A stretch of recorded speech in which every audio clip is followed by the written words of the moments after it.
Македонија од небото ја промовираме монографијата која изработи виштото око на фотографот Наца Попов. Добро утро, добре ни дојдовте во емисијата. Добро утро, добар ден. Благодарам за поканата. Монографијата со наслов Македонија од небото, ова е всушност изработена од фотографии од дрон на повеќе локации од нашата убава Македонија. Да, ова е, би рекол, и мислам дека сигурен сум, дека ова е прва монографија со вакви фотографии. Нели, модерно време, откако почна да се произведуваат и дронови, јас веројатно почекав да дојдат до тој квалитет кај што може стварно да се направи фотографија убава со нив. И почнав да работам, идејата ми беше направена веќе одамна и реализацијата е сега. Како поминавте на вашата промоција? Одлично. Баш онака фино, убаво друштво, расположени. Што за вас е предизвик кога станува збор за фотографијата? Зборувавме пред да го започнеме овој разговор дека навистина во оваа монографија има преубави фотографии од нашата Македонија. Дали тоа е предизвикот? Има една моја изрека тука во книгата, кој стварно баш точна. Почнам да фотографирам за да ја заробам убавината. Да ја сочувам за да можам да ја покажам некаде. Зашто кога почнам со планинарење, едноставно се враќам дома и само им раскажувам, не можам да ја покажам што сум видел. И така започнав да фотографирам фактички, за да можам да направам некој запис кај што може да покажам, да им кажам, видите што имаме во Македонија, вие не знаете. Значи, не сте мрднали од Скопје, мрзи да се качите на водно или да прошетате малце. Така да тој предизвик сигурно што останува едноставно да ја покажам убавината која што имаме, а која што никој или многу ретко кој ја гледа. Што е најмногу фотографирате? Најчесто природата. Така. Ги обожавам тие пейзажи, едноставно не знам, тоа ми е како некако да ми е вродено. Откако се качив прв пат на водно и посебно откако видов што има позади водно, дали таа некоја моја радозналост, не знам зашто, меѓутоа едноставно ме смирува. Така. Баш онако уживам во природата и сакаме да ја покажам како она што го чувствувам. А како почна вашата фотографска кариера? Кој беше предизвикот? Што беше она прв допир? Дали природата или нешто друго сепак ве наведе на еден ваков подвиг и... Па како што спомнав предиско, ствари тоа е надоврзување на она што почнав. Мојата фотографија, би рекол, е приказна од три чина, од три љубови фактички. Прво се запознав со една девојка која што се заљубив, што многу мал, не знам, 16-12 години, таа е прва љубов. Заради неја започнав со планинарење, јер не знаев тогаш дека постоја планинарски друштва кај нас. На нашето прво патување заедничко на планинарење горе на Пелистерски очи, каде што и преноќивме на езерото, едноставно ја се заљубив у втората моја љубов планинарењето и како што спомнав преска, после тоа се надоврзе мојата трета љубов, едноставно тоа сакав да го покажам, да го сочувам, некако да го гледам и се решив и да набавам фотограф, иако преткога немав никогаш фотографирана. Мајка ми се сеќам уште од времето успеа да набави фотограф Зенит, фотоапарат Зенит од таму каде што работеше, тоа се продава или носеа руси, бугари за многу прифатлива цена. И едноставно од самог почнав да работам на фотографија, така да прва, втора, трета љубов продолжува сега со книги за Македонија, кој што би рекол е моја четврта љубов. Значи Македонија останува сепак неисцрпен извор на вашата, односно... Дефинитивно, сите книги мои, 6 книги се веќе завршени, сите се посветени за Македонија. Цркви, манастири, едната е македонски слави, третата е чудесна Македонија, каде што е фатено све, например. Ова е конкретно за фотографија од дрон и така. Што ви се омилено од сето ова што го направивте до сега? Каде најмногу чувствувате? Па не би можел да додам, не знам, работењето на цркви и манастири, например, нешто сосема друго. Тоа е сосема друго чувство кога влегувате во такви божји храмови. Так. Од друга страна, например, ова книга конкретно баш многу ме измачи, бидејќи е многу тешко се работи со дрон. 3 години ја работев. Би рекол најтешка книга моја за што сум ја сработил. Така да не знам, сите ми се омилени. Ете, омилен ми и првата чудесна Македонија. Со младинска книга од Љубљана самите оние ме најдеме поканија, така да би рекол од тука и почна тоа моje работење со книги за Македонија. Ова е фотографска прецепција преточена во уметност, ќе кажеме ние слободно. Споминавте и работевте монографијата 3 години. Беше ли тешко? Беше ли напорно за вас како фотограф? Верувам дека дел од своето слободно време одвојувате буквално, како велите вие фотографите, па никогаш знам да исчезнам и не знам никога ќе се вратам дома. Бара многу време, значи пред најважно е трпението. Бидејќи кога се работи надвор, не е студиски, па да се намести, нели, перфектно, светло и сето тоа. Кога сте надвор не знаете како ќе биде ситуацијата, може да заврне за 5 минути, значи ветар, било што, посебно со дрон, значи дронот исто многу зависи од како дува ветар, а не да Боже па да заврне.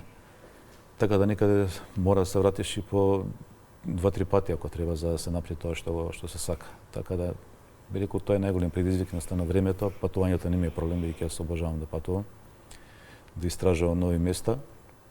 Али ви кажав, само човек да има време и оно што го сака како фотографија може да го. Тоа значи дека се чека да се долови вистинскиот момент за убава фотографија? Дефинитивно.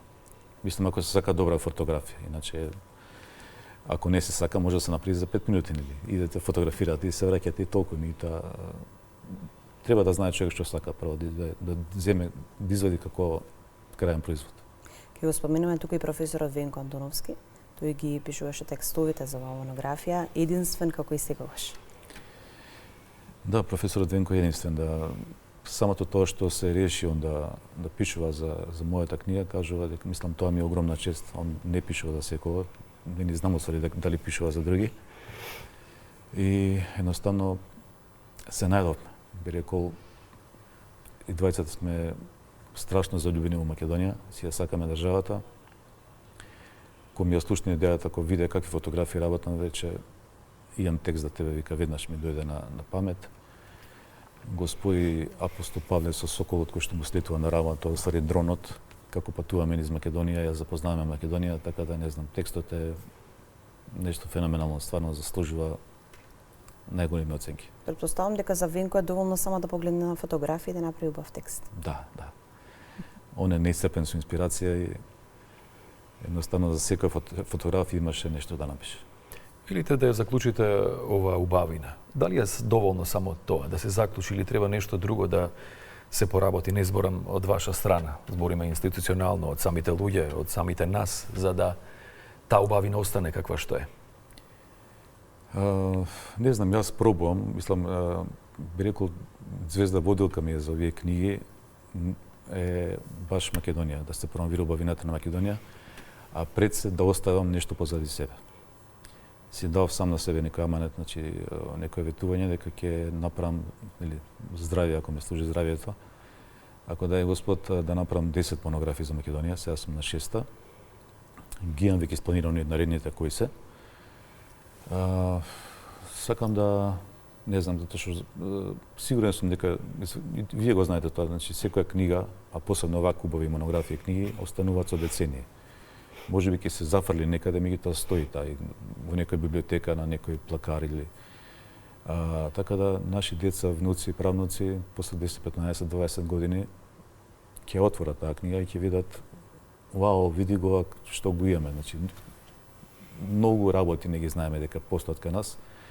Фотографија, например, од Лешница, некој кој имаше некој мој пријател ја виде, а вика, ја мислев ово Швајцарија е. Ја видел негде фотографијата, не пишувала од каде, вика, мислев ово Швајцарија, викам Лешница, вика, зар постои вакво нешто кај нас. Тешко достапни места има, дефинитивно, меѓутоа ако не се сака, па нема никош не да се видат. Значи, ова е една успешна промоција практично на нашето историско, природно, културно наследство. Да, дефинитивно. Целта ми е тоа.